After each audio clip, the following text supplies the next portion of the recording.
We are back on the Rational Boomer podcast. Hopefully, your day is going well. It's Saturday. Good news today. Ed is back. Ed's been away for a little bit, partially because of his scheduling, partially because of my scheduling, but we were able to work it out, and Ed is here. And I know people feel a certain amount of comfort when you talk because you're an older guy, you're a sage, you understand things because you've seen things, and you explain it in a way that makes them feel comfortable. So I know there's a sigh of relief with the audience today. Well, I hope so. Just call me Obi-Wan. No, I don't aspire to that, but I will say that I have lived through a lot of life, a little bit more than you have. I remember an era when the shit that's coming down on us right now was an everyday occurrence. I didn't notice at the time because I was in the middle of it. I was just a kid. But black people had no rights, women had no rights, your average citizen had no rights. We had the government purging people left and right based on this perceived Red Scare bullshit, which was never really anything. All of this has happened before, folks, and don't let people, oh, this is the first time this has come down the road. It hasn't been. We beat them once, we can beat them again. Well, that's a good point. And I've said that before. There was a lot of people, millennials and younger people, say this is the worst ever. We'll never get through it. And if you've lived through the '60s or some of the eras that you're talking about, you know that's not true. Somehow we get through it, and oftentimes when we go through these hard patches, things actually get better on the other side. That Well, sounds we like start. hopium, but it's true. No, it's true, and the reason it is because we become aware of things we have that could go away. And let me jump back once again. When I was up to the point where I was a teenager, there was no Medicare, there was no Medicaid, there was no SNAP, there was none of that. On a local level or a state level, they had poor farms for old people who couldn't do anything else. They had a charity to a little bit, but you would not believe, and maybe you would, I don't know, but you've seen the pictures of Appalachia back when Johnson was putting his programs, his anti-poverty programs into place, which people forget. The poverty was so extreme, so horrible. And I saw it with my own eyes. I drove the delivery truck for a grocery store, and the conditions people lived in. Um, when you see pictures of really underdeveloped foreign countries with shacks and that kind of thing, that was here. This right where I live. If you went outside of Maine downtown, people out in the country, people on the mountainside above the town lived in squalor. They had no running water. Their children went to school smelling all the time because they couldn't take a bath. They couldn't afford soap. I mean, this was what was going on when I was a kid. I was a little bit above that, but I saw it, and that's what was going on, and that's what the Republicans want to bring back. That is their great day. That was when they were in control of everything, and you either did what they said or you starved to death. What they're not counting on is kind of we got you got kind of a opening to this when they canceled U.S. aid, right? We Yeah. don't want to give those poor people in other countries all this help. But what they failed to understand was that that money was coming back to farmers in this country, and they're taking a beating now. So the people Oh, that big time. support them, the people that fund them, are now getting their ass kicked by the very people they elected. Same can be said with Medicaid. You take Medicaid away, you got more money that they can fuck around with, but it has an impact on the medical industry and the pharmaceutical industry because you've got a lot more people who can't buy this shit. So what does that mean? The prices come down. Our hospitals close. Yeah. So the medical industry and the pharmaceutical industry are going to take a hit. I mean, you can charge whatever you want, but if nobody can afford it, you're not selling anything. So it's going to hurt the people who don't have the health care, but it's going to fuck up the medical industry. And you have to think that people in the medical industry are taking note of this. Well, one hopes so. The problem is everything's run by corporations, and corporations don't have an intellect and they don't have a conscience. What they But they have are is a people. well, maybe. They have a directive to maximize shareholder value. That is it. That is the only directive they have. And therefore, they will do whatever they can. If it's Wells Fargo, they will create fake accounts and charge people for them. They will do all of this. And then nobody went to jail over that. No. That kind of thing it goes on all the time. Every industry that is in any way corporately controlled is doing nothing except they are in business to do nothing except make money. If they're an insurance company, they are not in business to pay for your health care or your auto claim. They are in business to deny it, to take the money that you paid and invest it and make money on it. That's what their business is. Hospitals, same thing. They're there. All of this corporate medicine, they're simply to, number one, get you on some sort of medication that they can keep you on forever and continually raise the price of it. They're not in business to cure you. They are not in business to ease your pain in any way or make your life better. You are a customer of theirs, Right. and you are also an asset for them. So they've got their hooks into you. They're going to keep piling on. Well, maybe that medication's not doing it for you. Let's add one. Before you know it, you're taking 30 medications. It's costing you thousands of dollars a year, and you're actually getting sicker. That's where we are.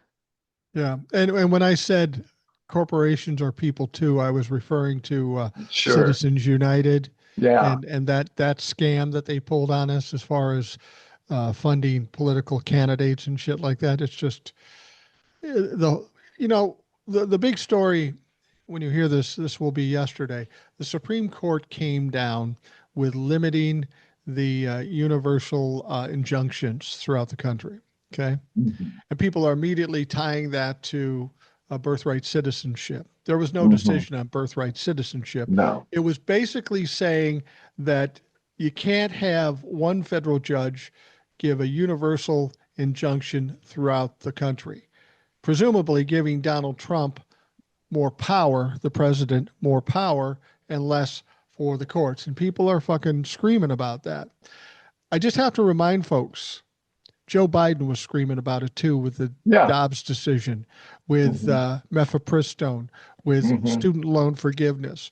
So while it doesn't look good and looks like a win for Donald Trump today, it is a decision for presidents, not just Donald Trump. Now, that's not to Mhm. say they may try to fucking change it when a Democrat gets to be president, but when a Democrat gets to be president, they get all the same benefits. And to some extent, that makes some sense. I mean, had that universal injunctions not been in place for Dobbs or some of these other things, it would have been a different fucking thing for us. So while you Yeah. can be upset about what Donald Trump is going to have and the power he's going to have, it's not a huge win if you're looking down the road a little bit. Well, this is the thing too, and it really depends on who you are and how things affect you as to how people get upset. The average German, there were German people in the 1930s who said, "This is terrible what they're doing to the Jews, but I'm not a Jew, so it'll all blow over." We didn't know about the camps, they'll say, and perhaps they didn't, but they chose not to. And that's what's going on here now.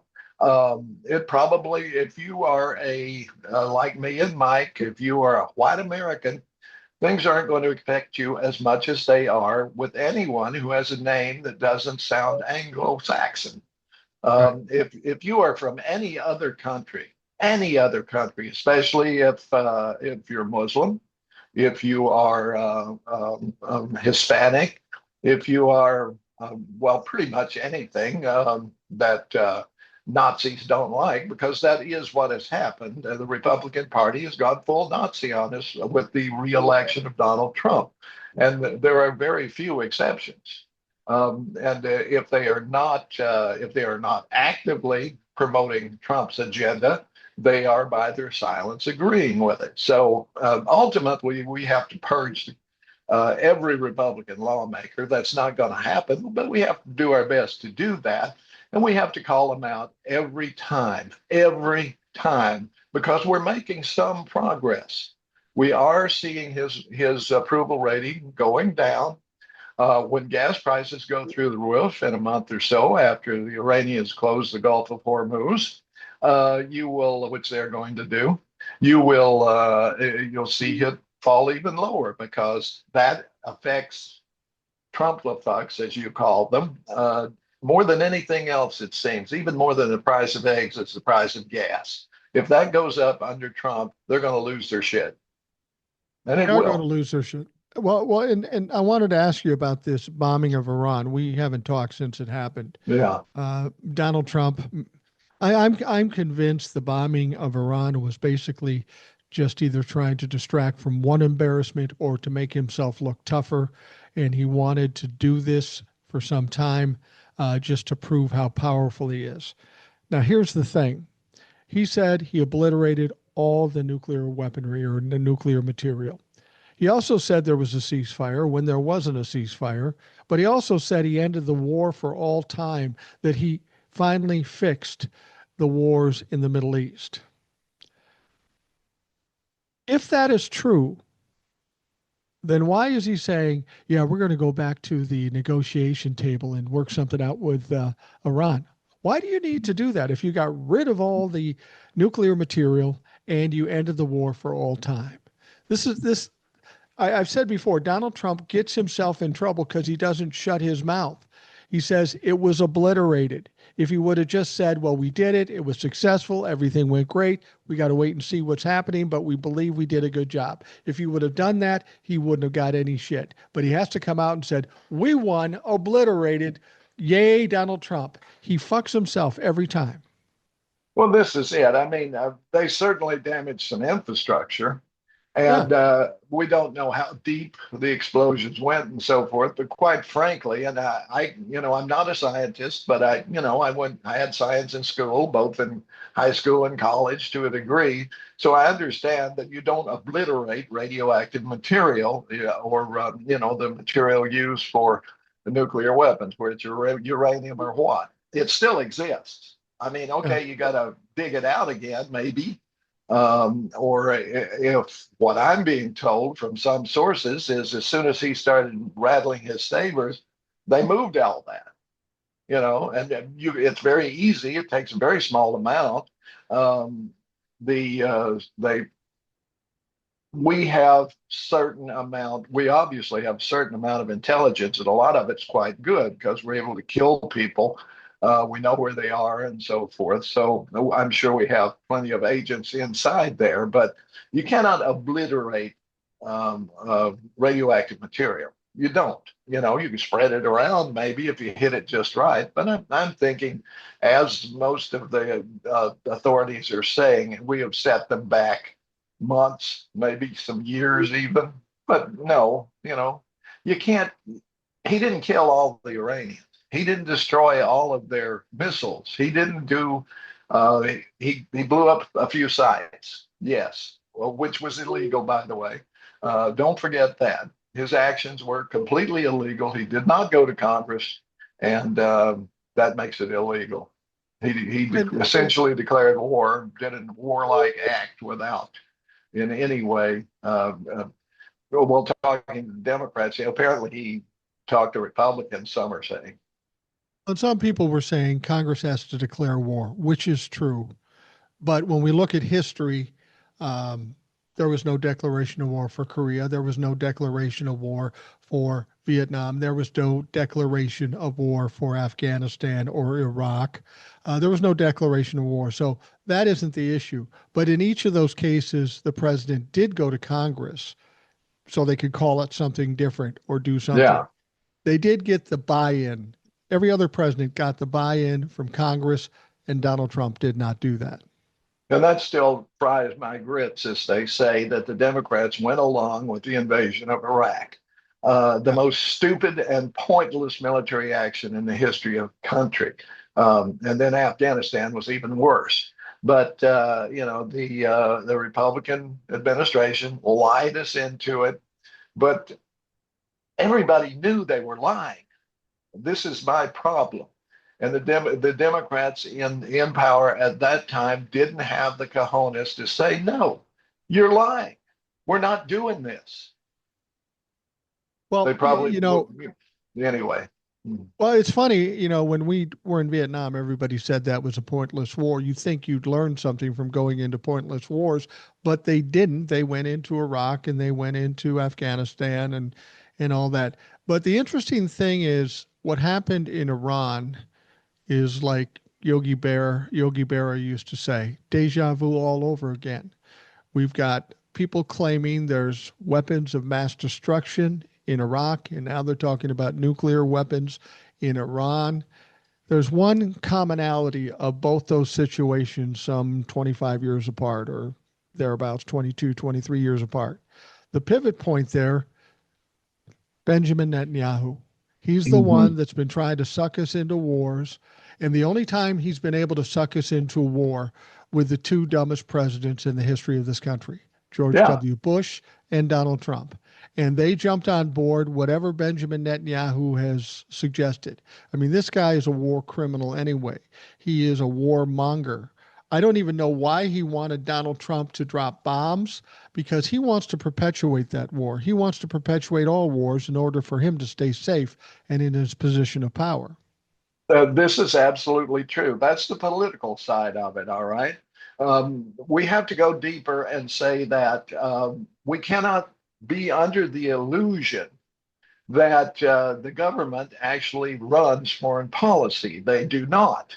They they act on what they are told by the oligarchs who set foreign Right. policy and the corporations that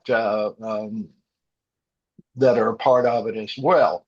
All of the Gulf Wars were primarily, but certain, maybe the first one, I mean, there was a provocation there, sort of, but certainly the second one after the Twin Towers, when we attacked Iraq, who was not at all involved in that, it was because Dick Cheney wanted to make some money.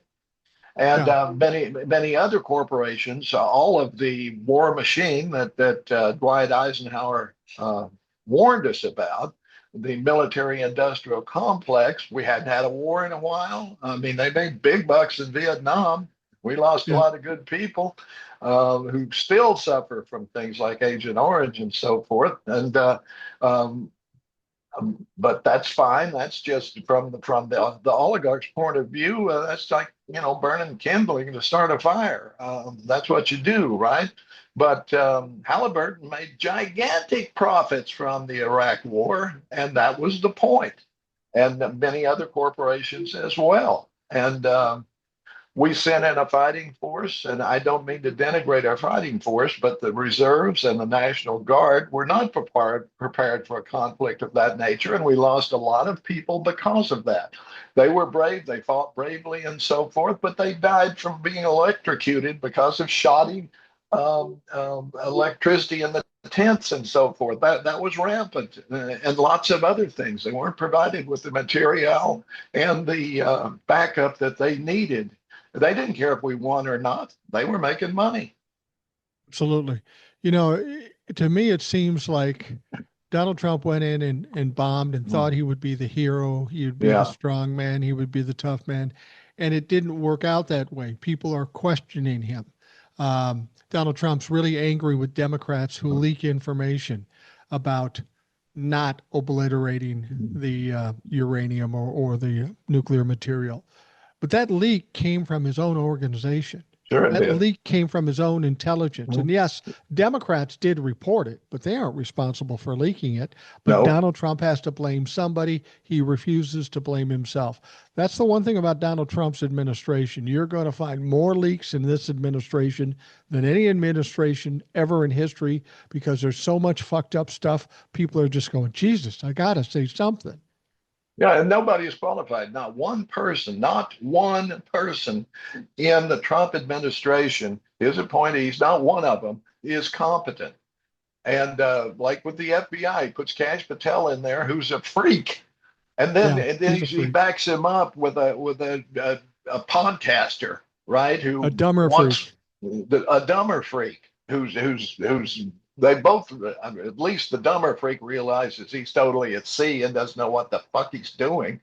But that can describe each and every appointee of every agency, everything that he has been associated with, that they are completely incompetent. They can't deliver a budget to Congress. They're still waiting on.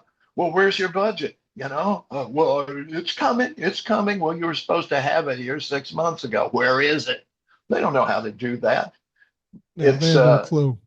I'm going to and then continue doing the podcast for the next 3 years in hopes that I can become Secretary of State. I'm there you certainly go. qualified. I have a fucking Sure. podcast. What more do I need? Well, we see things. I mean, can you imagine if Barack Obama had plucked a kid, a 22-year-old kid, who basically mowed lawns for a living and worked at a grocery store, and put him in charge of secret material? And that's what Trump just did.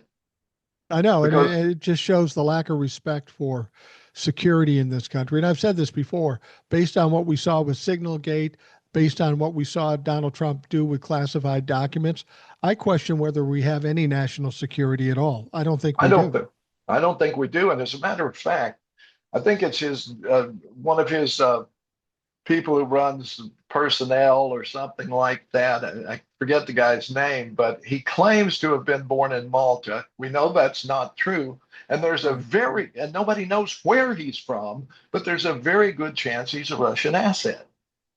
And yet Yeah. he's right there in the White House directing personnel. Yeah. I think I read about this guy. There's somebody who came out that knows him. I think his name is Serge. Yeah, And this guy is saying his name isn't really Serge, it's Sergey. And yeah, at one point, he was in the KGB. Can you imagine yeah, that? In the White House, a yeah, former KGB agent. Now, I don't know absolutely that it's true, but this is Donald Trump. It's yeah. certainly conceivable. Well, we know that he is Putin's lapdog. No matter what he says about Putin, he has told world leaders, we've heard him say, off camera and off mic to world leaders, I'm going to beat you up pretty good here, but I don't mean it. This is just for show back home. We know that he does that.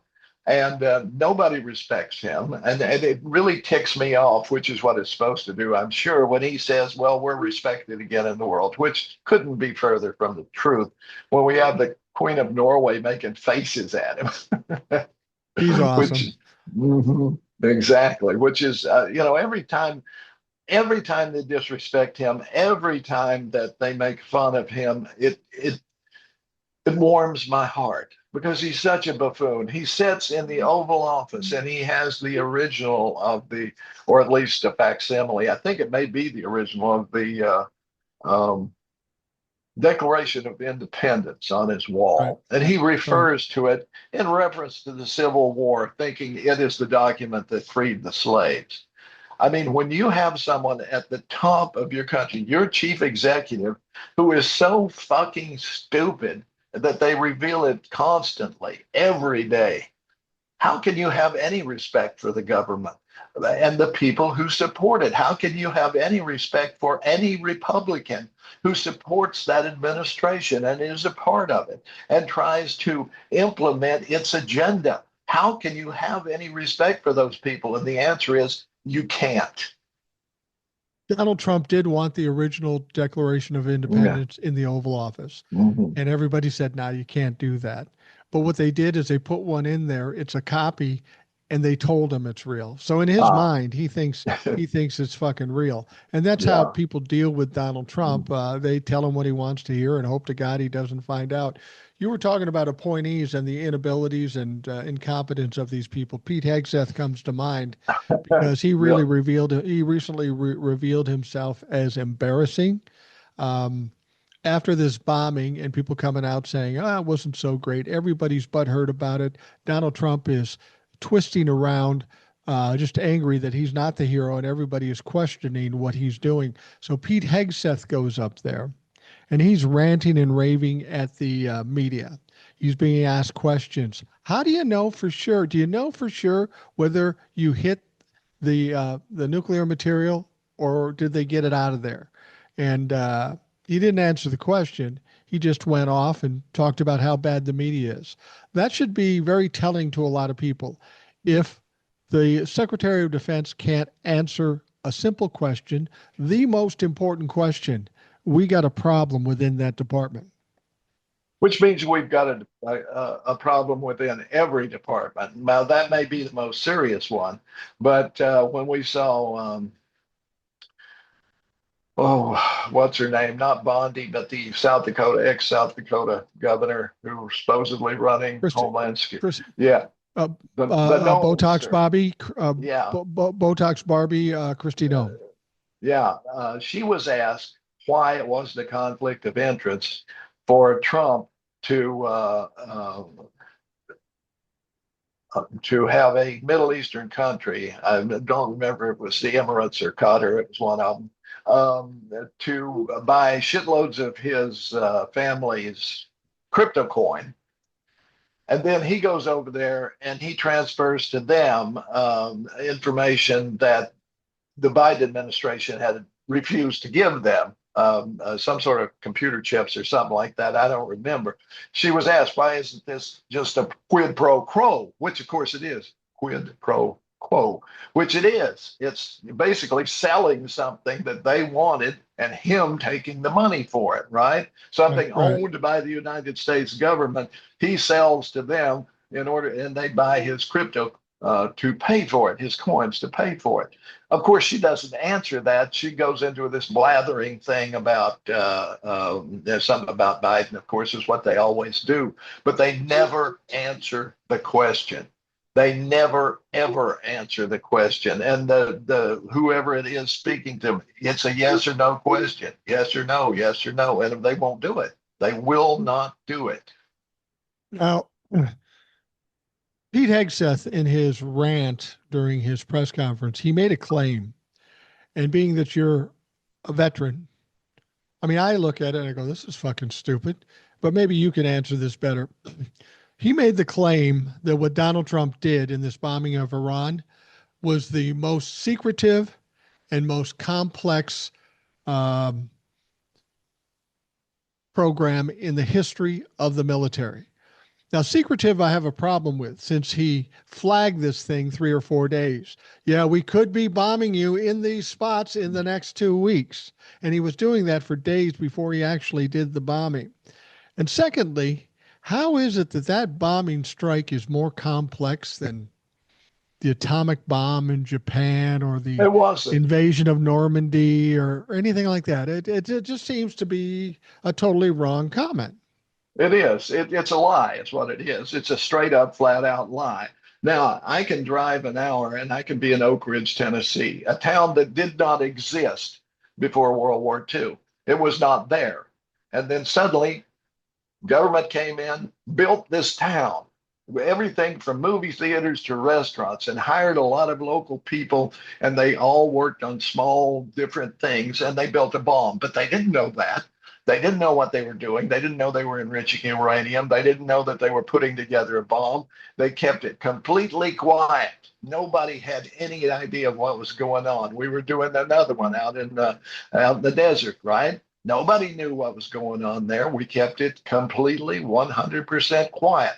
Nobody knew anything about the flights, the bombing, when they were happening. Nothing. Nobody said we have a weapon. Nobody said we're going to strike this or that. It was not alluded to in any way until Franklin Roosevelt came on the radio and reported what had happened.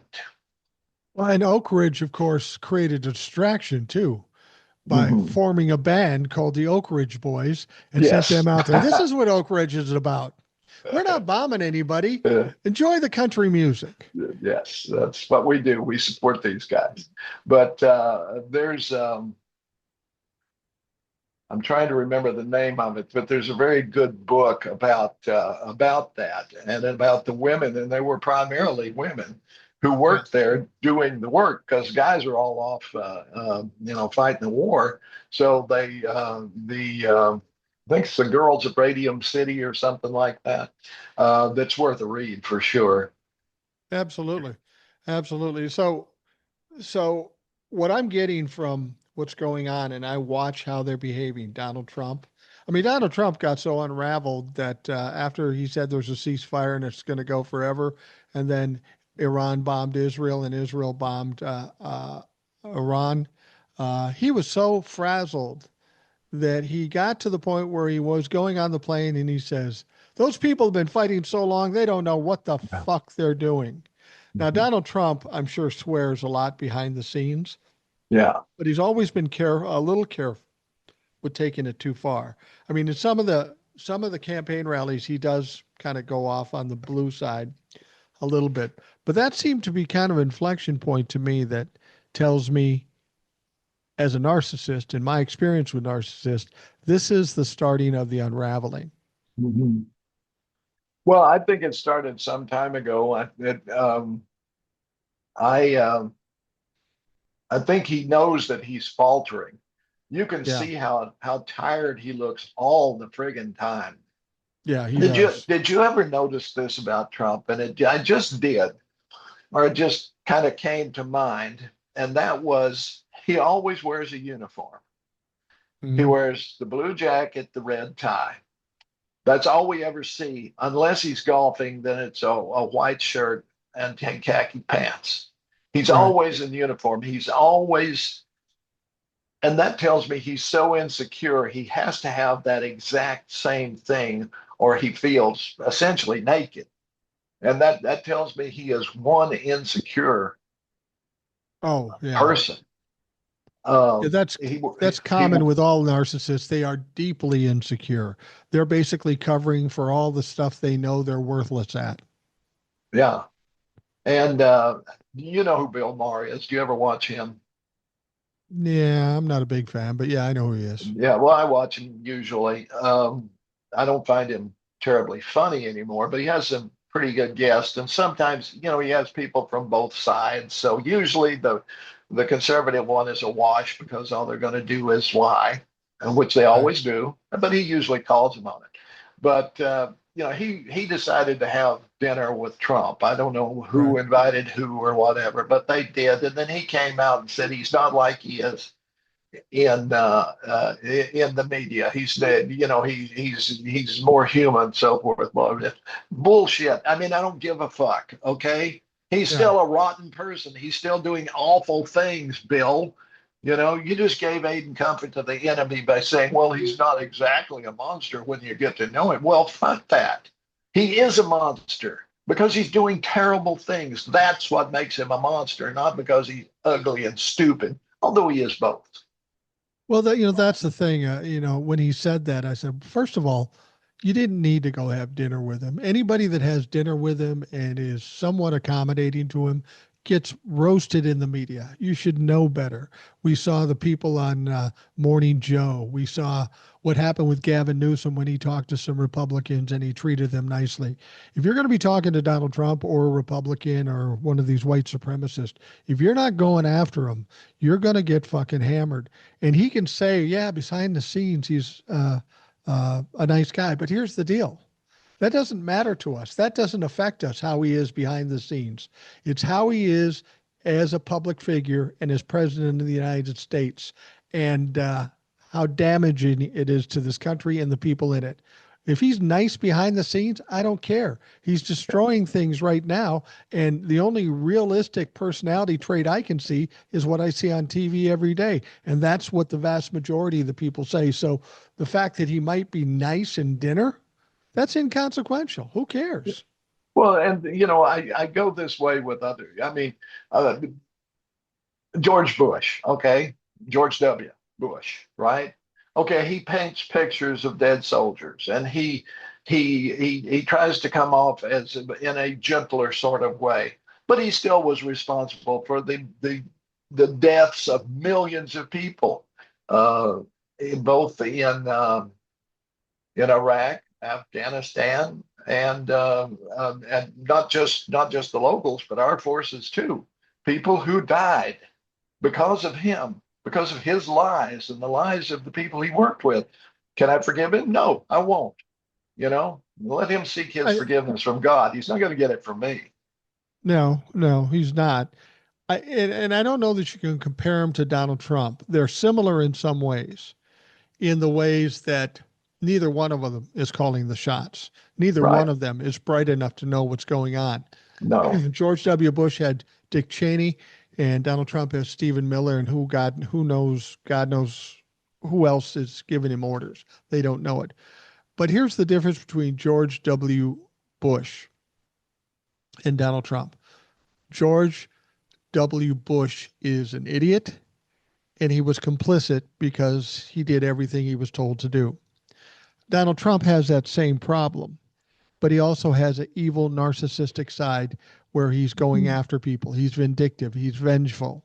So I find Donald Trump far more egregious than George W. Bush. But don't get me wrong, not a fan of George W. Bush. Honestly, though, if I had to make the choice, I'd rather this be George W. Bush than what we Oh yeah, have. I agree. I agree with you 100%. I'm just saying he did really bad things and he never was called to a task for them. Uh, um, and he wants it all to go away and pretend he's a really nice guy and give Michelle Obama chocolates or mints or whatever. But no, no, you don't get to do that. You don't get to be an evil person and then you got to do restitution. You got to ask for forgiveness, and you never have. And one thing you could do, George W. Bush, you're not listening to this, but maybe somebody will tell him, get off your ass and call Trump for what he is. Rally your former friends, the Cheneys, all of those people that used to supposedly back you. You should be calling out Trump too, all of you, every one of you. If I you mean, would hell, do he that, if you would do that, then I would look at softening my stance a little bit on you guys. and during the campaign, he could have called out Trump or endorsed Kamala Harris, and he did nothing. He did Mhm. nothing, and it's just kind of the way down a way George Bush is. He was a dupe. He was a Yeah, dope, and he got played like a marionette. And he just went along with it because he liked the power, he liked the fame, he liked the money, and all that stuff. And he's just he's kind of like a sad sack. He's very moldable. And that's the one problem they have with Donald Trump. Donald Trump is easily manipulated too, but you don't know if he's going to go off half cocked and do something stupid. And that's what I've been saying. Every time he gets in trouble, it's because he opened his fucking mouth. If he just kept yeah, his mouth shut, he wouldn't have nearly the trouble. Now you would think the people around him that can manipulate him would stop him from doing it, but they can't. And no, that's the X factor with Donald Trump. He's manipulated, but he also can go off half cocked at any time, and nobody knows what to do other than saying, "Oh, that's brilliant, Don." Uh, he is a danger not only to this country and to the Democratic Party, but he's an extreme danger to the Republican Party, and I think they're now just starting to realize it. yeah. I would say that George W. Bush was like one of those foppish, ineffectual kings in British history. The prime minister or whoever behind him was the one who was actually doing things, but feeding his ego was fed and so forth, and they pretended he was the king and so forth, and he ate it up. Then you've got Donald Trump, who really is Frankenstein's monster. Yeah. I think Putin pulled him out of obscurity first and kind of got him going. But then within this country, he attracted others who saw him as this charismatic, for whatever reason, person that they could control. Just like Dr. Frankenstein took a bunch of body parts and reanimated them into this creature that he thought he could control, which eventually destroyed him, right? Well, Right. that is the most apt, I think, description of Donald Trump. He is Frankenstein's monster, and he ain't hanging around the castle anymore. He put on his go to town duds, and here he is running a country into the ground and threatening the world. So yeah, he's very much a Frankenstein's monster. It's funny with all the things we've heard about going on now. It's bombing this and the bill that, and we'll talk more about the bill because that's weird. Um, One thing we haven't heard too much about is the tariffs. And Yeah, what people have to remember about the tariffs, he put it on a pause for 90 days. And Yeah. he said people were knocking down the door trying to cut deals. He needed to cut 200 deals. He was talking about 90 deals in 90 days. There has yet to be one deal cut. He said he had Yeah. one with China, wasn't true. No. He said he had one with the UK and also No. the EU, that wasn't No. true. Well, he But lumped we're them too, together. He yeah, lumped them yeah, he lumped. together, even though the UK is no longer part of the EU. So anyway, But so he's a schmo.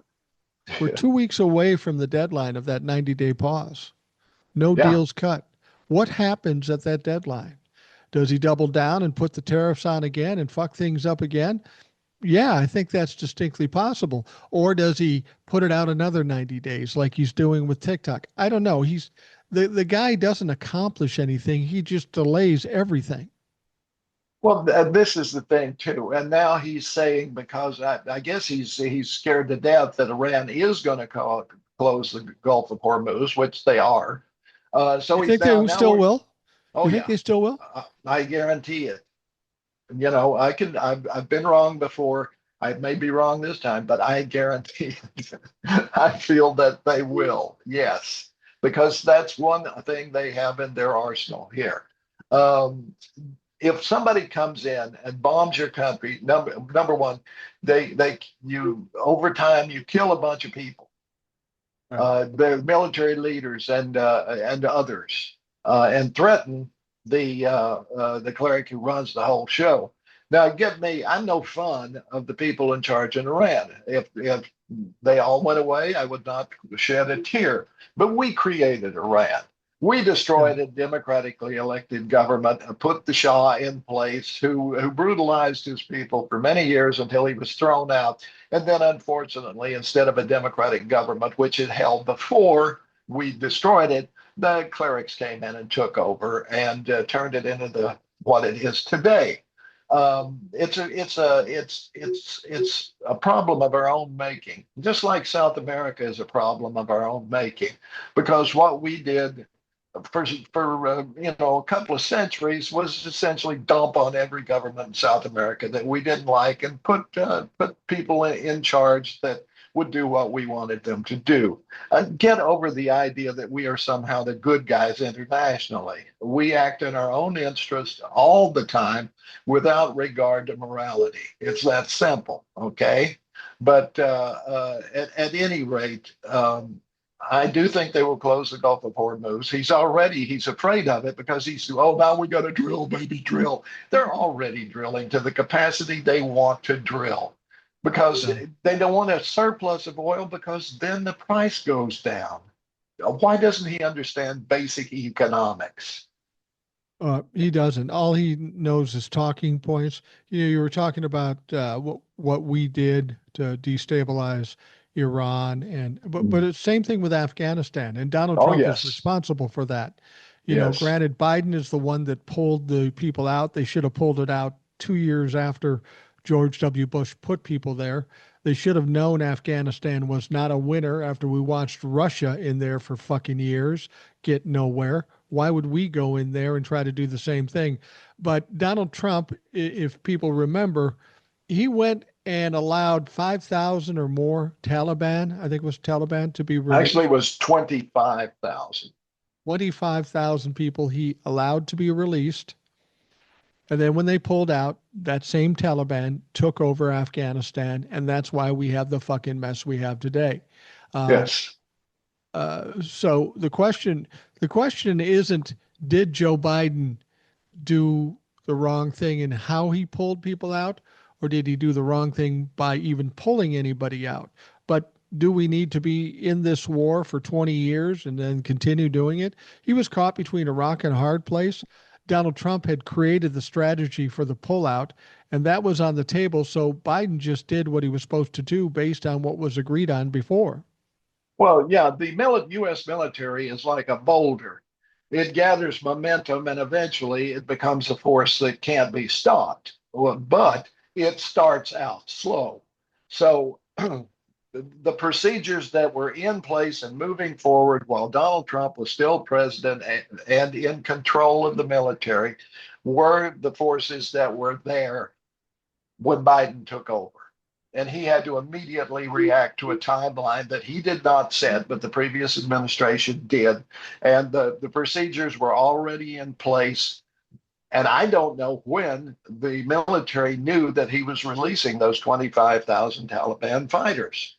I mean, they Yeah. may not have been aware of it until the last minute. I mean, the Taliban came to Washington and he wanted to take him to Camp David on the 4th of July, for God's sake. I mean, that alone tells me he's not playing with a full deck. Just the appearance of it alone, much less the morality of it, was disgusting. And like we've done so many times, like with the Kurds, like with others, we throw our allies to the wolves. And now, here in this country, we allowed a number of interpreters and people like that in. He's deporting them. Yeah. Well, and Donald Trump, when it came to Afghanistan, he got played by them like he gets played by Vladimir Putin, like he gets played by Benjamin Netanyahu. People people understand who he is and they know he's easily manipulated. I think when we were at G7, we saw something interesting. The first term when he was president, people knew he was an idiot, but he's the president of the United States. We got to be kind of deferential. We got to be worried about him. He could do some serious damage. Now I think it's at the point where these people just think he's an absolute joke and laugh about it when they're there. They're not even afraid of him anymore because they know he's so incompetent. Any threats he makes, he can't possibly fucking follow up with. So his standing internationally has got to be just in the toilet because nobody has any respect for him. Right, and we have no leverage, really. Right. I mean, you can put tariffs on stuff all you want to, but they have other markets they can go to. You know, they don't need United States beef. They can go to Australia. They don't need this. They can go there. They're willing to do that if they have to. Costs them a little bit more. It's not great, but they're not going to knuckle under just because he thinks he has this power. As a matter of fact, we have very little leverage because we gave our manufacturing to other countries. They didn't come and get it. We put it there. Right. Right. And now he's telling the iPhone makers, well, you got to get your price down. You know, you're going to make it in this country. Well, you can't make it in this country for that price unless you enslave the population like they do in China and make them work for whatever they want. And once again, I'm speaking from a platform of a guy who's never been to China, doesn't know what really happens there. I'm only going on the propaganda I'm fed by our media and our politicians. I grew up in the 1950s when Fidel Castro was the boogeyman. He was an awful, awful person. Everything he did was terrible. And yet, Fidel Castro was fighting against a system that we put into place that was keeping the people of Cuba and everywhere else in South America enslaved. Now, does that make him a bad person? Maybe his methods were extreme. Maybe he did do some things. I don't know. I haven't really looked into it that much. But just a couple of weeks ago, I started reconsidering.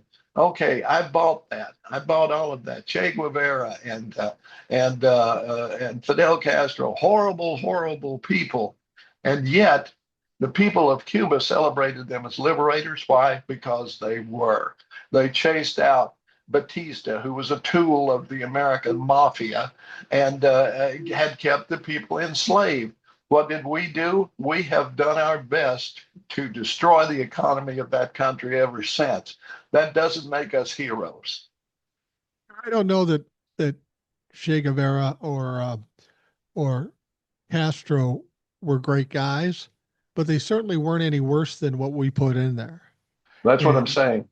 they were looking for some change and they looking for something more for the people. And whether these guys would have done it for them or not, I don't know.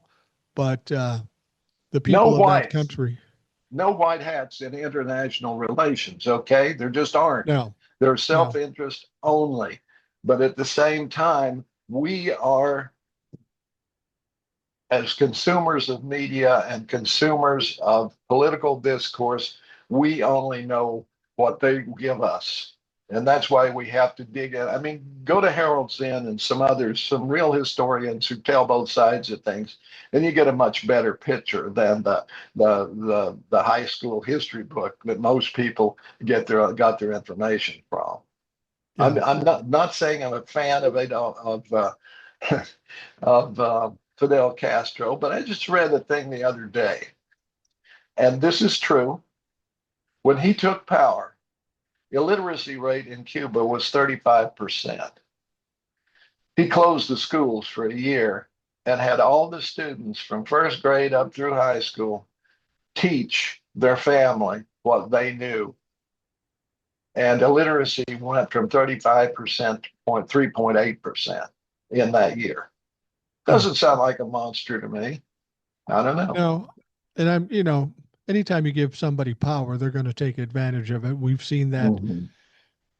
every day in this country, but when it's all about enriching yourself and at the detriment of the rest of the people in this country, that's where we have the problems. And any good leader, if they're going to grift or they're going to steal, they're usually smart enough to know to feed the minions a little bit to keep everything kind of even though they're bad people. But Donald Trump doesn't have that in him. He can't be happy unless he wins and everybody else loses.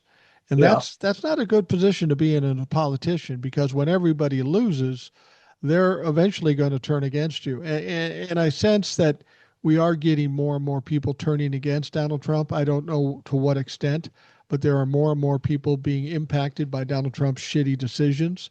And the Republicans are getting hit too. We were going to talk about the big beautiful bill. I Yeah. will say this. I will say this about the big beautiful bill and the failings of the Democratic Party. They're doing a pretty good job of getting out there that they're going to cut Medicaid. They're going to affect Medicare. Um, and people are seeing it. And if you look at the polling for people who like the big beautiful bill, it's like 27%. It's Yeah. low. Yet these Republicans are still fighting to pass it, which I don't understand. They know this is going to be a killer in the elections for them, but they keep pushing it because apparently they're more afraid of Donald Trump than they are the electorate. Yeah, it's self-interest once again. As long as they remain in power, they don't care. They will try to fight. They won't go to their town halls because they're afraid to do that, but they'll put out their position things and all of that and their mailings and so forth and try to blame the Democrats. I want to get right back to this, but I just want to say this before I'm done with South America and so forth, because I started off today saying that I grew up in a time that was terrible for most people. Yeah. One of the things was the Red Scare. Well, we created that by Yeah. keeping dictators in power in South America. The people had nowhere else to turn but the Russians. They had the resources to give them arms and so forth to fight back. If we had done it, we would own South America right now. We would have a peaceful two continent force that would rule the world. But we were too short sighted to do that. We were so afraid of the communist, or, which I believe the corporate people at the time were so enamored of the idea of capitalism taking over everything that they had to have this super bad guy. So that's what they did. Now, I'm not saying communism was good. It wasn't. It didn't really exist. I mean, it became in Russia nothing but a criminal organization that covered everything on that side of the Iron Curtain. Stalin was a criminal. He was not a communist. And there has never really been a true communist state. But it's a good boogeyman to go against. And that's why the Republicans to this day are still using it.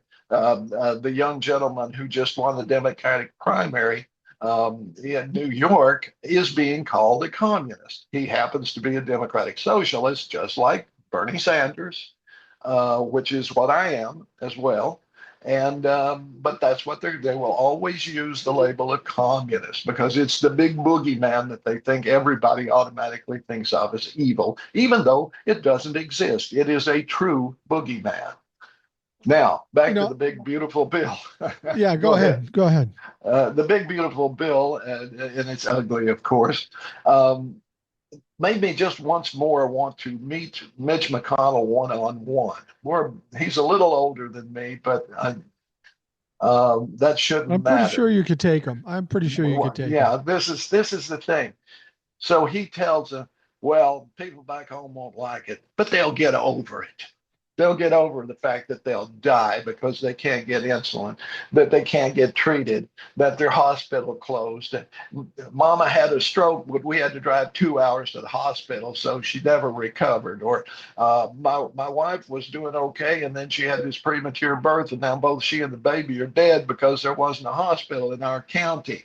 Um, Right. there was a car wreck, and they had to fly in a helicopter to take my wife to the hospital, and we had to sell the house to pay for the helicopter ride. All of this crap is going to happen. There will be a million minor tragedies because hospitals in rural areas closed. I saw a guy talking. I think he was from Texas, I believe, and he was saying, "Well, there's no hospital in my county, and they're going to close the two in the adjacent counties. So it'll be a 2 hour drive to a hospital." And this is happening. It will Yeah. continue to happen. And the states aren't going to pick that up. They can't afford it, especially the red states. They're already, most of their money comes from the government, aka the blue states. So you're going to be back like it was when I was a kid. When you were sick and you were poor, you died or you got You better. died. Mhm. Yeah. Yeah. Do you think Mitch McConnell is at a point where he doesn't care anymore because he's going to be out of office soon? He'll be out of politics soon. And you have to wonder, I mean, Mitch McConnell's not stupid. He's evil, but he's not stupid. He knows if they pass that bill, that's going to fucking burn down the Republican Party. Is that what he's doing? He's saying, I don't care. I'm leaving and let the motherfucker burn while I'm gone. I don't know why he gives a shit, quite frankly. The guy is a millionaire many times over, thanks to the woman he married. Um, and His beard. yeah, when you're that, yes, exactly. When you're that rich, why do you care if some guy somewhere gets Medicaid? It's not like your taxes, it's not like you pay enough taxes that it even puts a dent in your millions. Why do you Why does care? it? Why does a guy with $100 billion need another $1 billion? I mean, Exactly.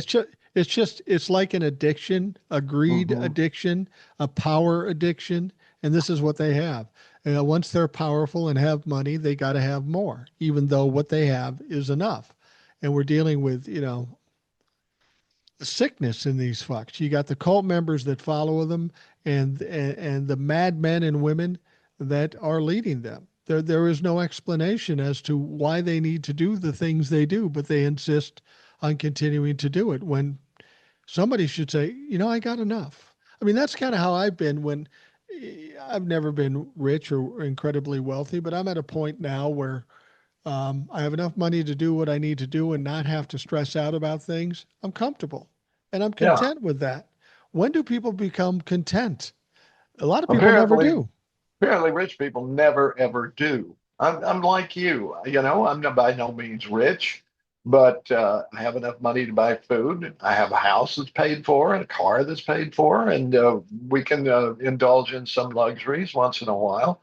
We went out to dinner the other night and had a $90 tab. Okay, that's I don't do that every week, but it was my wife's birthday. I certainly thought it was worth it. The Absolutely. we went to see Hamilton in Chicago and paid $300 or $400, things like that. We've been able to do, but I don't. If I bought a lottery ticket and I won $250 million, I would spend some of it, but I would also give a fucking load of it away. I Absolutely. just would because um, I can't spend it. There's not enough stuff I want. I mean, what was the thing I saw? My wife showed me this that if let's go back to the Ice Age, right? Hmm. And I spend $10,000 a day up until today. I still wouldn't have as much money as Elon Musk. Wow. Yeah. I mean, that's the point. How much can you spend? When I'm kind of flush in money and I just want to go out and buy some stuff I always wanted, I buy a couple things and then I go, Yeah. now what? I don't Yeah. feel any better for buying it. I thought, oh, this is great. I got the freedom to buy this. And then I buy it and I go, it's just like yesterday. It doesn't fucking matter. It's got to be one of those things that's never, ever fulfilling, but they continually try to fulfill whatever hole they have in their hearts by way of money. And what I've found over the years is money doesn't fill anything. It's just a means to an end. Like I tell my kids, money is nothing more than a tool. Um, we did investments when we were younger, and we have all these investments. And my wife and I decide, well, we want to buy something with it. Oh no, you got to hold on to it.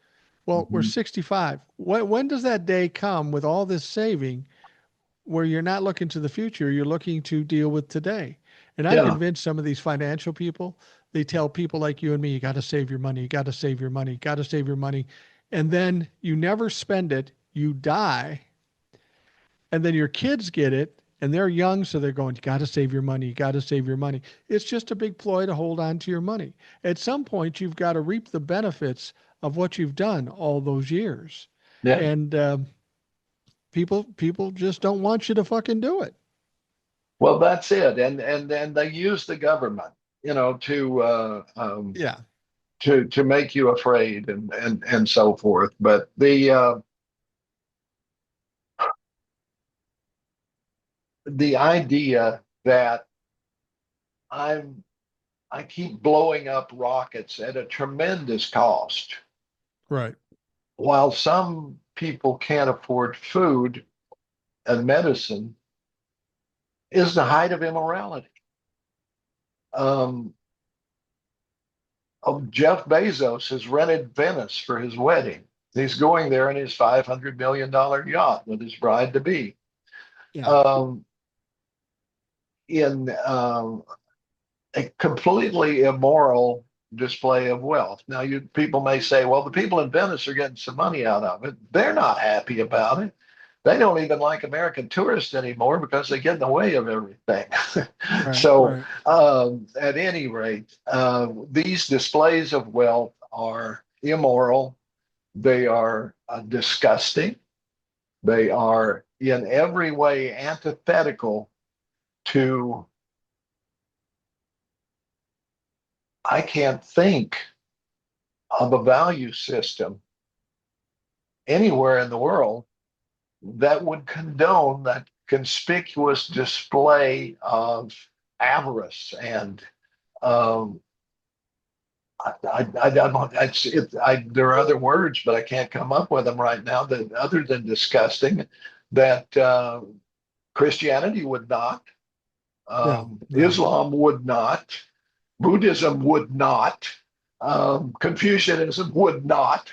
None, not one value system that people claim to hold would condone that kind of in your face uh, ugliness, because that's what it is. It's just simply ugly. When I was a kid, there were two kinds of bullies. There were the poor bullies who didn't have anything and were really pissed off about it, and I don't blame them. And they would take your milk money or whatever because they didn't have it, and they felt that they were looked down on, which they were. You could understand that. And then there were the bullies from the richer families who just like to make people feel bad Yeah. because it made them, I guess, feel superior or something. They like to mock people. They like to do that sort of thing. And of the two, definitely the worst was the richer ones because they didn't have to be that way.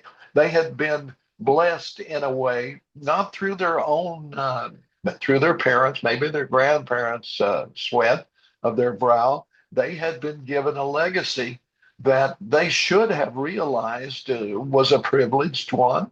They didn't earn, but no, in order to make themselves feel that much more, they would always try to put down the poor or middle class kids. And that's what we're at here. It's that same kind of thing. It's I must demonstrate my superiority by making you my inferior. And I had the good fortune to figure out how to handle those people when I was young, middle school, junior high school, high school. I ran into those bullies too. Uh, as luck would have it, I wasn't poor and I wasn't incredibly wealthy either. I was kind of upper middle class, uh, but I also was big enough and athletic enough. I just kicked the shit out of both of them, kicked all kinds of dog shit out of both of them. And my point is that's the only way you beat these people is by knocking them down some way. Because once they have power and they're lording it over you, they will continue to do it, allow as long as you allow them to do it. We have to wake up the people. The prey of both bullies need to wake up and realize if you've got five guys, let's say, and you got one bully, the bully loses. Yeah. Usually, if you got two guys, Yep. the bully loses. It's collective action, and we need to get that back, and we need to go after things like Citizens United and get dark money out of politics because right now, Jeff Bezos and people like that, they want something done, they just throw some money at it and it's done. You know, Right. and Trump is the perfect, he's the end game on that crap. That's all he does is find ways to get him money by granting favors to richer people than he is. Absolutely. You know, when we're talking about the big, beautiful bill, the Republicans got knocked back on their heels yesterday because the parliamentarian comes out and says, you can't do this, you can't do that, you can't do this. This is illegal. This doesn't fit under reconciliation. I've explained this to people before. When you have a budget bill and it's all about the budget in Congress or in the Senate, you can have a reconciliation bill, which means you don't have to deal with a filibuster. It's a simple majority. One vote wins it. But if you have something in that bill that doesn't apply to the budget, then you can't have reconciliation, which means you need 60 votes to pass it. And since they only have 53 Republicans, there's no way that's going to happen. So they send this bill to the Senate. The Senate sends it to a parliamentarian, and she starts ripping things out of it. Mhm. And they were surprised. I don't know why they were surprised. They should be smart enough to know what they can and can't do, but they were surprised. And the Republicans did exactly what you'd expect them to do. Oh, she's bad. She's communist. She's woke. We should fire her. Mhm. I don't even know if Donald Trump can fire a parliamentarian, if But Congress can fire them. he can't because it's part of the co-equal branch. He can do nothing to Congress. He has no power, none. Kind of hope they do try to fire her. Yeah, I don't think it can be done because it's a bipartisan position and so forth. I don't know what it would have to be a supermajority or something, I think. Yeah. Mhm. But if they fired her, wouldn't that essentially end the filibuster? One would think. It would end the filibuster. And that's terrifying to Democrats right Mhm. now because Yeah, then Donald Trump can do whatever he wants. But there's always a backside to that. If the Mhm. midterms come along Which they will. and the Democrats win in the Senate, then that gives them a lot more freedom. I mean, that's why the filibuster has never gone away. Every time somebody has use of the filibuster, the other side says, "Oh, we got to end it." But then they get it, like the Democrats do have now, and they say, "No, it's kind of important." They're gutless. My contention is this: the filibuster is nothing but a delay tactic for getting things done for the people. And yes, if the wrong people don't have that limitation with a filibuster, a lot of bad shit can be done. Okay. But then when your side gets it, you can get a lot of shit done as opposed to what's been going on lately. I think the transition from having the filibuster to not having the filibuster could be painful, but I think in the long run, it's better. And once you get control and the filibuster isn't an issue and you can pass good things, presumably by passing those good things, you'll keep getting fucking elected. If you pass bad things, you won't get elected. So it won't happen in this situation because they're not going to fire the parliamentarian. Too many people in Congress that are Republicans that are smart enough to know this is going to bite them in the ass. But it would be nice to get rid of the filibuster in spite of the fact it might be dangerous for the first part of it. But we're a year and a half away from the midterms. And if the Democrats and the Republicans or the Democrats take control of the House and the Senate, then we don't have to worry about it. We just write. I mean, no matter what they pass, Donald Trump's not going to sign it, so nothing's getting done. Right. But Well, when we finally do get control and a Democratic president, we can fix shit really quick. oh yeah, and all we need is the majority in the House and Senate, and of course the president who will sign it. And in theory, we would be able to do that. The A little history. At one point, the Republican Party was just about in the toilet. This was Yeah. after Franklin Roosevelt had come in, put in his reforms. Uh, your average guy was out actually starting to accumulate wealth, mostly in the form of having a home that appreciated in value that they could pass on and so forth. And Right. they were getting health care, they were getting this and that and so forth. And all the boats were starting to rise. And the Republicans were in despair because how can we ever turn it back? Because they called us the Santa Claus Party. The Democrats are the Santa Claus Party. Everybody loves them because everybody gets something. We got to come up with something. What can it be? Tax cuts. That's it. We'll offer tax cuts. Now, most people weren't paying much in the way of taxes, but nobody likes them, right? Yeah. So they start, we'll cut your taxes, we'll cut your taxes. And even though most people were paying squat, it did appeal to business people. It did appeal to the wealthy, right? So they got them all on their sides. People who had been in Democrats suddenly were wooed away by the promise of tax cuts. Right. But now we have reached a place, though, in this big, beautiful bill where the tax burden is going to be completely moved, not just to the middle class, but to the poor folks. Those are Yeah. the people that are going to see the people making $15,000 or less, $30,000 or less are going to see their tax bill go up by 75%. That's over 10 years, but it's still gradually going to increase. So Right. people that are making squat to begin with, there's nobody who's making $15,000 a year who can't afford an apartment anywhere, not Yeah. for a family. Yeah. You No. might get a little, you might be able to, live in a camper somewhere, a secondhand, third hand camper somewhere, something like that. But then they're going to raise your taxes too. And this is Yeah. not something you can do anything about because these are payroll taxes we're talking about. They're coming out Yeah. regardless, right? And that's where they're going. That's what this big, beautiful bill does.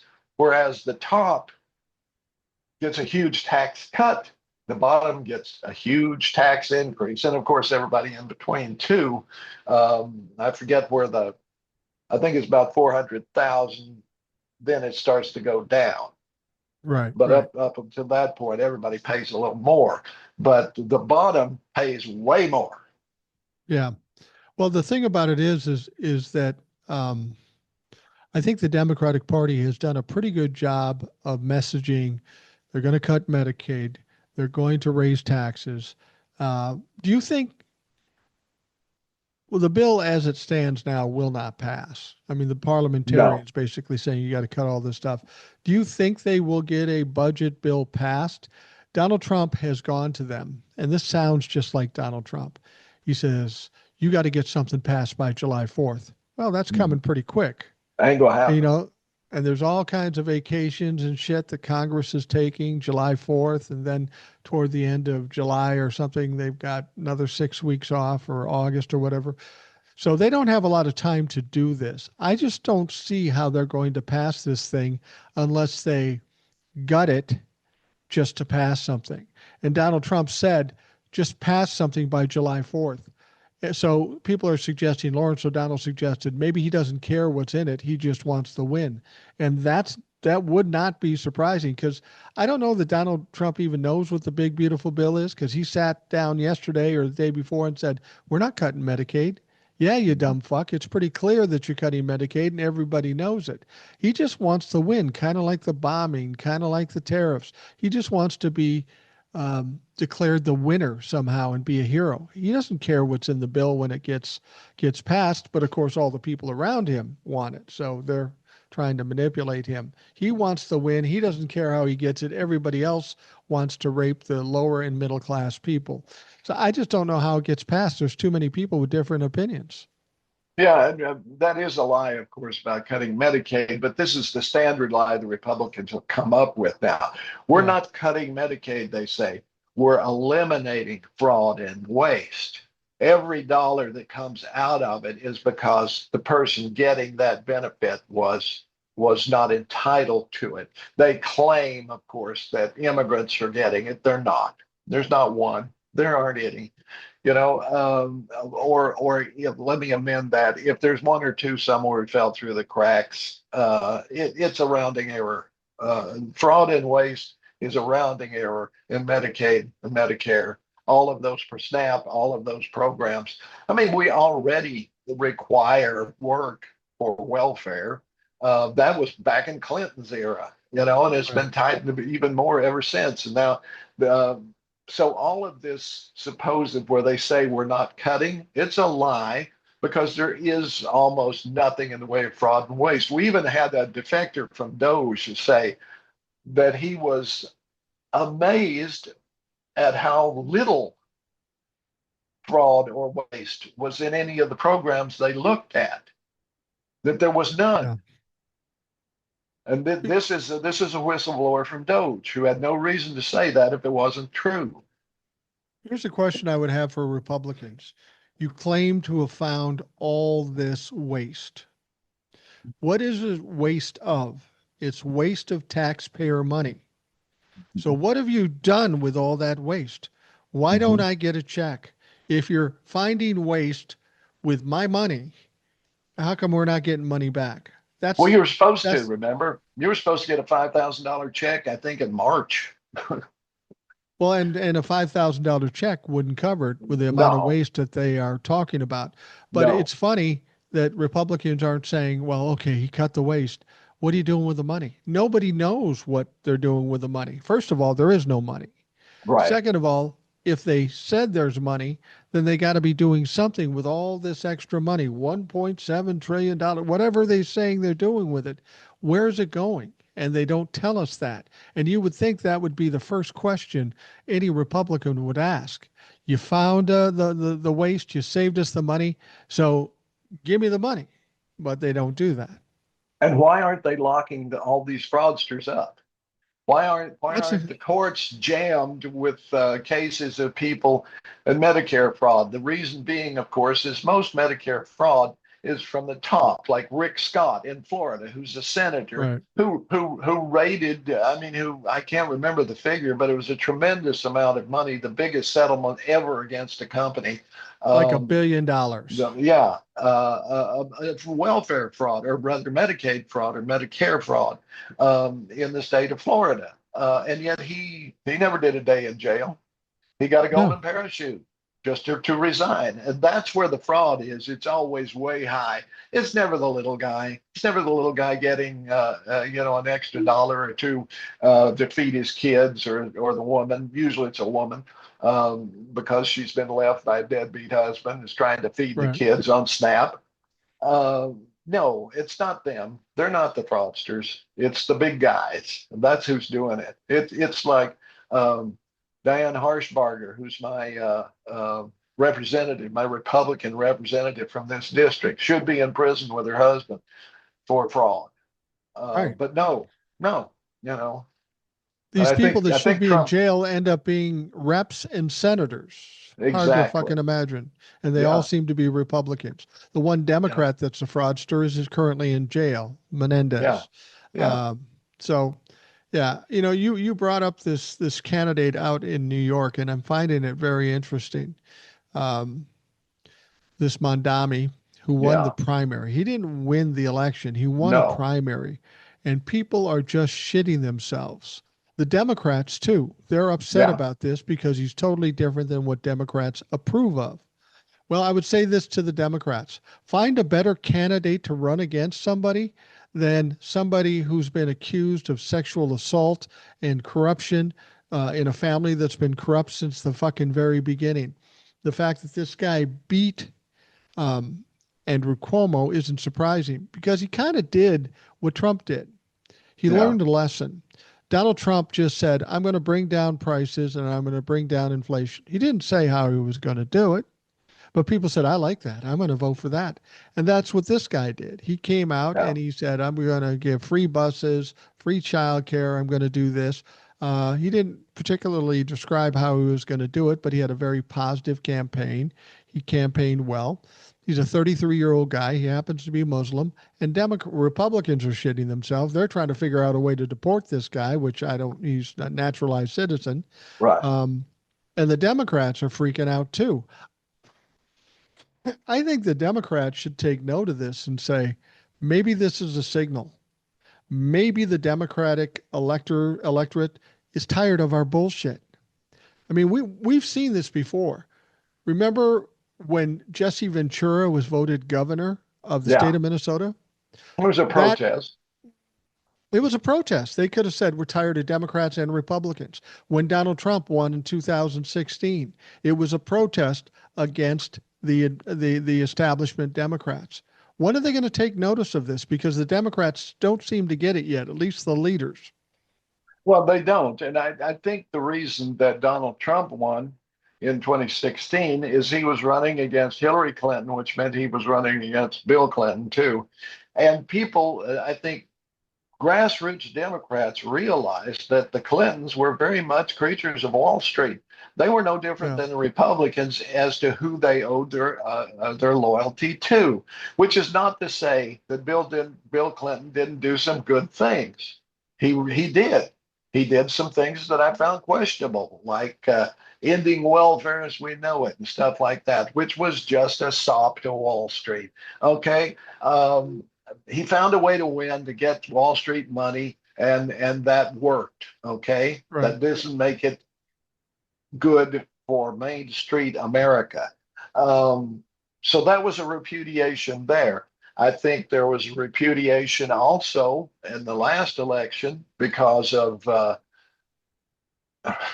people wondered about Biden. Was he capable during the last months there?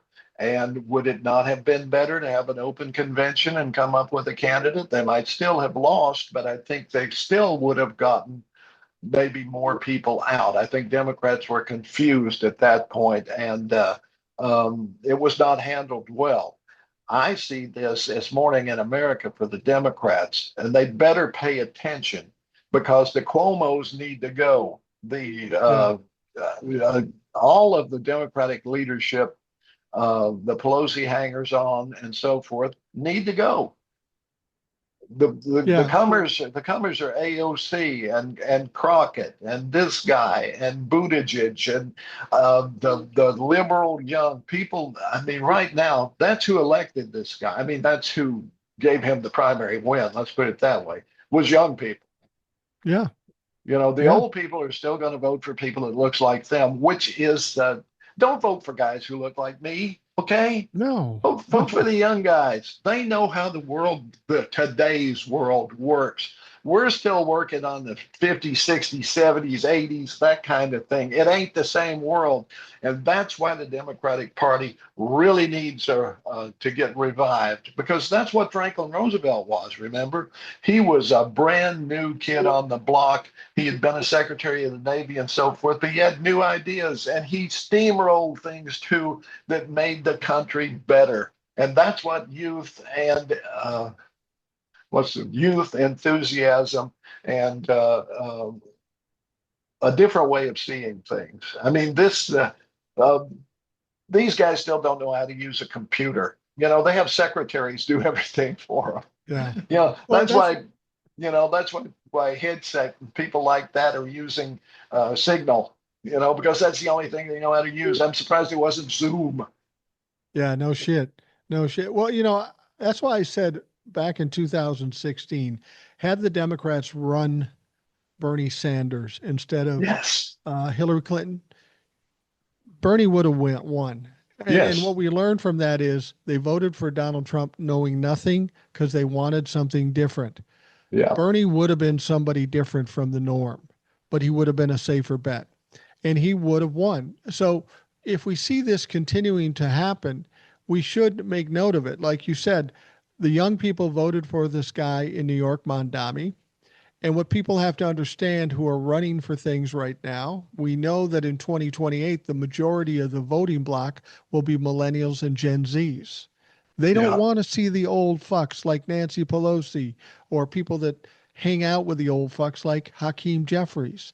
They want young, new ideas because they're the ones that are going to be stuck with the future. Our future is finite and short. Well, I shouldn't decide what young people are going to deal with 30 years from now when I'm not even going to exactly. fucking be here. Exactly. It's their ball game now. And what I'm afraid will happen in New York is that both Cuomo and the other Democrat will run as independents and will split the vote three ways, and they'll get a Republican governor. Uh, Yeah. what should happen is that Cuomo should congratulate the guy, throw his support to him, and go do something else because he's never going to get elective office again. He screwed it. He screwed the pooch. So get over it and go do something else worthwhile. You've got the connections. You can do it. You're rich. Go do something else. The other Yeah. Democrat I know nothing about. But anytime you split the vote, you're going to lose. Well, and the thing about it is the idea of splitting the vote makes no sense to me because you've got three essentially Democrats that are running with Eric Adams, Cuomo, and this Mondami guy. Yeah. Of those three, two are criminals. Yeah. We know they're criminals. Exactly. The the idea that you would be a Democrat and vote for one of the criminals, that's akin to what we saw with the Republican Party. You would think the Democrats would be better, but I'm not so confident that that's the case. Well, this is it. It's not about the voters anymore. It's about the party officials. It's, Yeah. who can you bring into your camp? And usually by offering them something. That's the way politics works. One hand washes the other. That's why Trump had all those billionaires behind him at his inauguration. He'd promised each Yeah. and every one of them something, and they all got it, or they're Yeah. they're going to get it. He wants to give them this big tax cut. That's what the big beautiful bill is about. It's about giving the guys standing behind him on inauguration day a gigantic tax cut, which they don't need because they already have all the money in the world. What happens if he doesn't come through with that? What happens if he doesn't get that bill passed? I got to think those oligarchs are going to be pissed and maybe fall off of Donald Trump a little bit. They're going to need to Yeah, get somebody else in there that can get it done, and Donald Trump clearly can't. Donald Trump has kind of cleared the field, though. I mean, Yeah. nobody can seriously be considered a Republican candidate now because they're all tainted by they've got Trump all over them. Yeah. Mario, he's a joke. He's a joke internationally. Lindsey Graham talks out of both sides of his mouth all the time. Yeah. Um, I can't think of another one. I can't think of a single Republican who has any sort of gravitas. Certainly not J.D. Vance. Yeah. Certainly not. I can't think of one. Johnson? No. you Well, know. and that's the point. If Donald Trump, something happens to Donald Trump, um, he chokes on a Big Mac and shits himself to death on stage at some campaign rally. There really is nobody to replace him. Nobody that has the power or, like you say, the gravitas or the charisma to do it. And I always wince when I say charisma with Donald Trump. He doesn't Yeah. have charisma, not with anybody who's intelligent. But when that happens, there's nobody really to lead the charge, nobody that's strong enough or stupid enough to do the things he does. I think MAGA kind of fades away a la Tea Party when Donald Trump is done. Yeah, I think you're probably right. I mean, I'm trying. You got me thinking. My head's spinning. Who could there be? Um, um, what's his face down in Florida? No longer. I mean, he's DeSantis. also, yeah, he's a ridiculous person. Nobody's going to look at him for any sort of leadership. J.D. Vance, no way. Um, they'd have to create one out of whole cloth somehow. Dredge somebody up from somewhere. I don't know. It can't be Elon. He's not a citizen, really. Although Well, they've what they had may Trump. have to when this all falls apart, what they may have to do is go back and find somebody who's a regular Republican, like a Kinzinger or like a Liz Cheney, and hope to God they can rebuild from that point. But I don't know that they would do that. There's too much animosity there. The party would be split.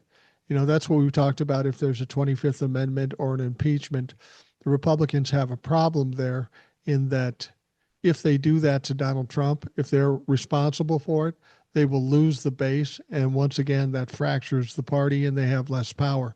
So all they can hope for is that he keels over on stage someplace and then they can make him a martyr and say, we're doing this for Donald Trump. That's the only way they can win. Yeah, but then they have to back Vance. And Trump has done enough to belittle him by his assignments and so forth. I mean, he sends him to place where he sends him to Iceland, or Greenland, so he looks stupid up there. He sends him different places. He always looks stupid wherever he is because guess what? He's stupid. And I don't know how he got Peter Thiel's money, but somehow or other he did. And that's how he got to be a senator. It was bought for him with the understanding, of course, that he would represent the oligarchs in any way he possibly could. And then they managed to, I'm sure, gave Trump big checks to name him as vice president. Oh, I'm But sure. I'm sure. he does not have the kind of oomph you need to win the office. You just No, don't. he should go back to writing shitty books because his future is not in politics. Yeah. Neither is Marco Rubio's. Marco Rubio had a chance to be a legitimate politician, but as far as I'm concerned, when this is all over, his career is over, politically speaking. Absolutely. And I would bet you money because I've written a little bit myself. And I realized after reading the book and seeing him, I don't think he wrote a word of it. He had a ghost. Yeah. And whoever, because he does not express himself in the same way as he did in the book. I read it. I read it cover to cover because it's just kind of my story in a way too, coming out of, the hillbilly culture. Although I object strenuously to the term hillbilly elegy. It should have been white trash elegy because that's who J.D. Vance was and Absolutely. continues to be. Absolutely. All right. And I'm going to wrap up the Rational Boomer podcast. Thank you for joining us this time. We'll try to keep on a more regular schedule. I'm driving to Savannah, Georgia, leaving Wednesday. I should be there by Friday. Hopefully, I'll be there in time to be able to set this up, but we're going to be on the road. Not excited about it. It's my wife's dream. So we compromised and do what my wife says. So Of course. that's usually the way it goes. But anyway, thank you for joining us. For those of you listening, thank you for taking the time to listen. I hope you have a great day. We'll talk to you tomorrow.